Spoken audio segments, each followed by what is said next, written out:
Hi, Matt here. Today's video is going to be about partnership societies, what a partnership society is, why they're important, how our society has evolved from a partnership society to more of a dominator society, and what that difference entails and the unfortunate connotations which it has. So, if you go back thousands of years, 15,000 years, let's say, right? We lived in a partnership society. That is, we lived in a society that had a relationship to nature and, more importantly, to the message I'm trying to convey in our current, well, I don't want to say more importantly, but it's something we need to address, is the equality of women to men. Now, ultimately, there's this thing called the ego, which we all have at some level, which will take over. At some point in your life, you will have like an overflow of ego. And I'm not saying this is a bad thing, but let's say you're playing a shooter game, and you're also playing with someone else, and you want to get against someone else, or in a competition too, like you're trying to get a better score. Okay, what drives that? Probably your ego. I mean, I'm not saying that that's the only form of competition, but the only thing that could get you to want to shoot things, kill them, and do it better than someone else and get a better score, and focus on that activity of shooting things would be your ego. Kind of like, you can't really have wars without ego either, at least a modicum of it, because if humans didn't have egos, we wouldn't have to go and fight each other on battlefields. Now, before there was alcohol, there was not really as much of a thing called an ego. Boundaries were more dissolved by things, natural things we'd eat, which would alter our mind in some ways. Now, I'm not saying that it was a psychedelic. Don't get me wrong. But I'm saying that we would eat natural things, and it would make us, people would smoke something, and, you do it with other people, let's say, or just the fact that you're eating plants, and you're eating things that have an effect to plants that will restore your mental functions, because there's a lot of plants, and every plant has some kind of effect which it will have on you if it's edible. And this is how we get supplements, is they affect different functions in our bodies. Well, there are plants that affect our bodies, which makes us feel differently, and there are plants that affect our minds. And, there were all kinds of different ones. Yes, there are hallucinogenic ones. But my point is, when you have a direct relationship with plants, it kind of puts your ego in perspective, because you don't have to,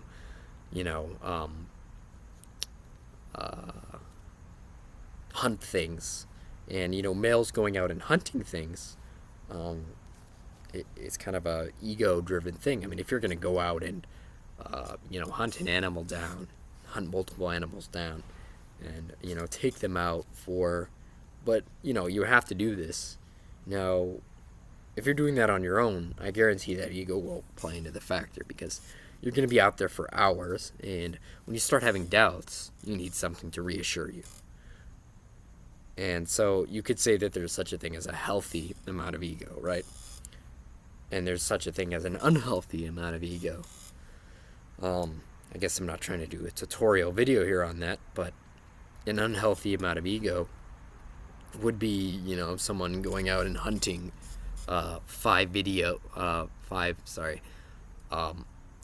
buffaloes, and, 2 deers, and, doing that every week when you don't have to. I mean, how many buffaloes do you need to get you through a week, even with a family? Well, probably like 3, and then women will also help with that, because they'll be doing the gathering.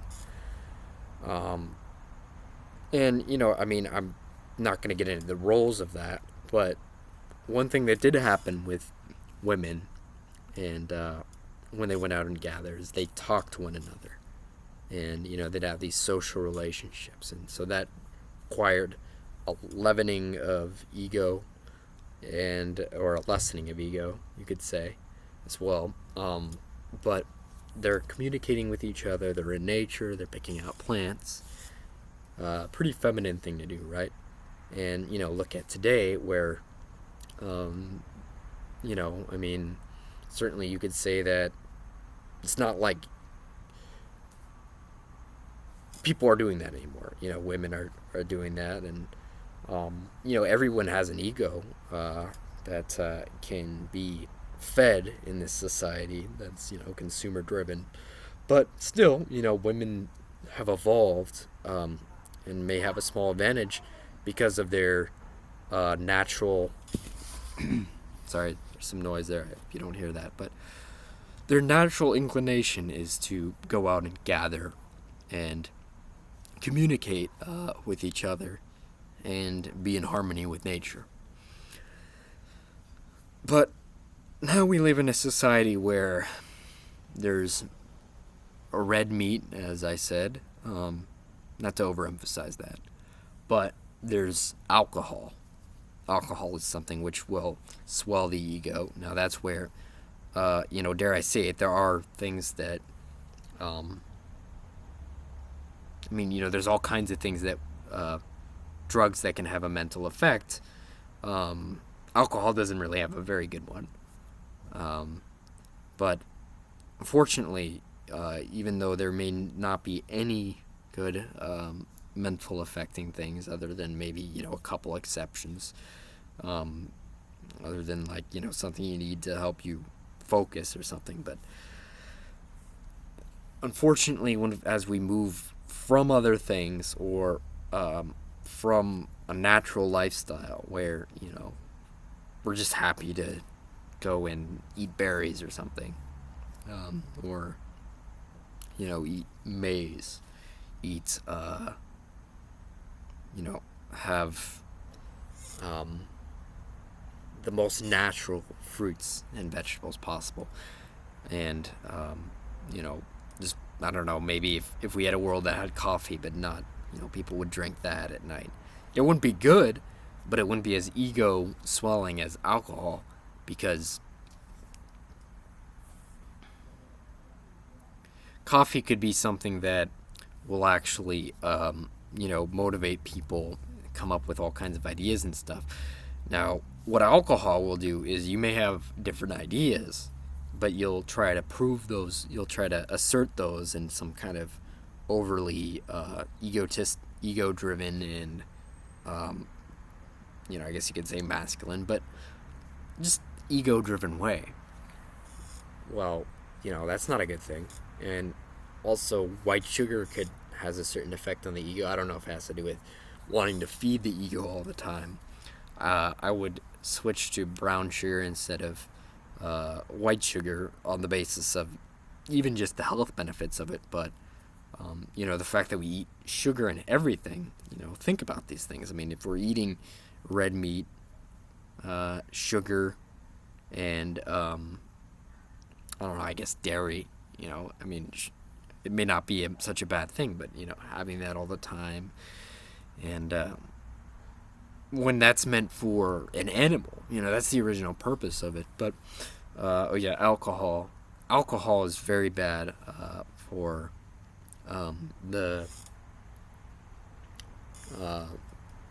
swelling or the, trying to think of the right word, but the structure of the ego. I mean, it may not be bad in balance. And unfortunately, one thing I can tell you is that as we've moved from meads and more natural things to more distilled forms of alcohol, the problem, even if you like, drinking some wine every now and again, it's better to drink that than, some kind of distilled beer, because the more distilled something is, the worse effect it will have. Anyway, our society, will move in a good direction socially, economically, politically, scientifically, and in terms of progress, if we have a partnership society, because there will be more ideas, there may be more feminine ideas, encouraging the feminine not only in women but a little more in the men, that would have an excess of masculine driven, ego driven behaviors, but not having to try to commit some crime, for example, or push another man on the ground, wrestle him until or box, beat someone's face up, that sort of thing.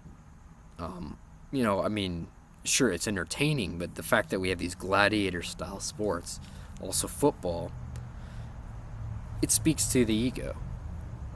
Now, I'm not saying we should get away with from these things altogether, but we need to keep our egos in check and move back to a partnership model, and really connect to nature, and feel the love for the plants, and maybe from the plants. If you think about it, Earth definitely has some kind of a mind to it. Now, I'm not saying it's alive in the sense of the Earth is, it's just alive, the Earth. Well, maybe not, but in order to have everything we have on our planet, I'm going to tell you that the Earth has a mind, because, it's a lot more amazing that a monkey has a mind than a planet, because a planet has all kinds of systems in it.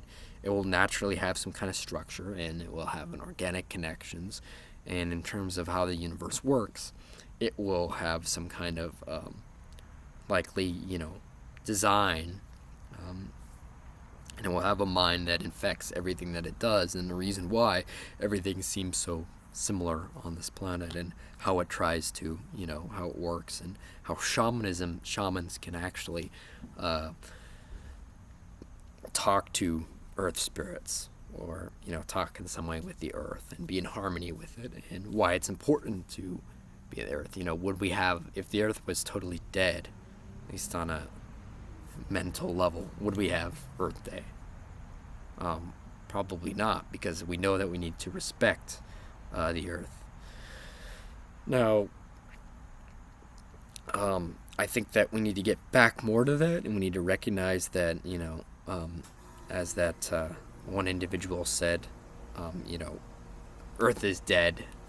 I don't know if that was Descartes or who it was, but, nature is dead is what he said. But, same thing.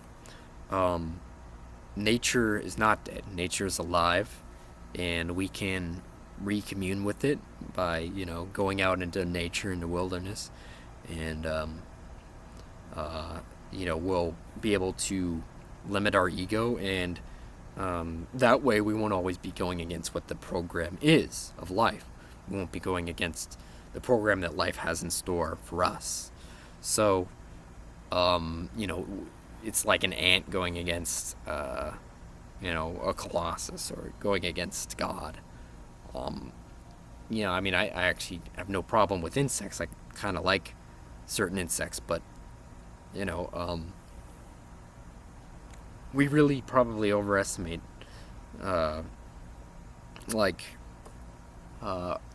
our ego's place, because if you read the story, Moby Dick, and there's the character, Captain Ahab, he says,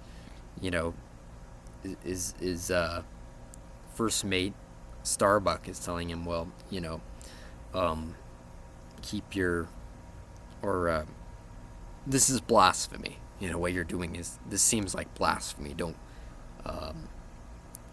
this kind of talk against, reality itself, and not realizing your place in the context of reality, and God seems like blasphemy. And he says, well, I would strike out the sun if it had the mind to insult me, if it could insult me. If it would have insulted Captain Ahab. And, this is, I would strike out the sun if it had the nerve to insult me. And, if it could, then I would do so in return to level the playing field. Well, basically, it's, the ego trying to level with God. I mean, this is a perfect exemplification of this. The ego is always trying to get the upper hand on reality, and, but anyway, I mean, I don't want to sound like I have my own ego with talking about this, but, it's certainly true, and,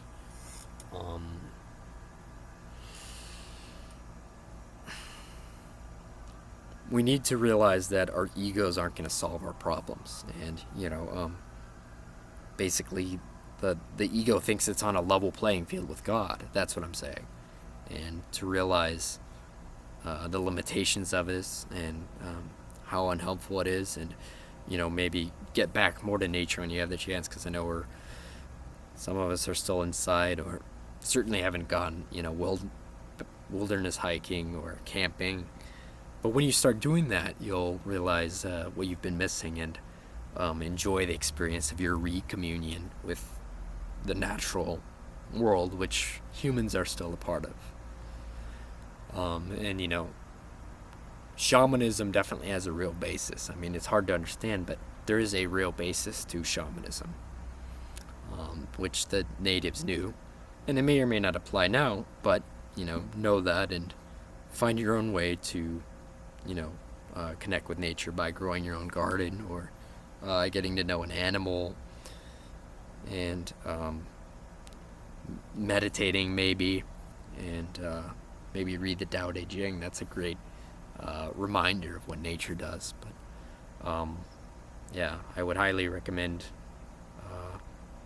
doing things to kind of help yourself grow in that way, and like I said, get back on track with the program more.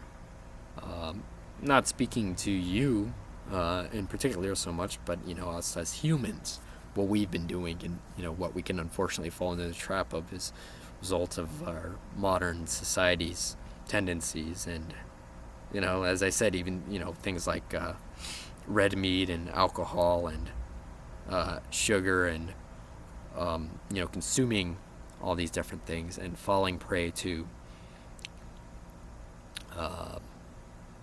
the hooks of the ego, or the hooks of society, of culture that are placed upon us all, and start creating our own culture instead, to being authentic and including nature in our lives. Thank you. Thank you for watching.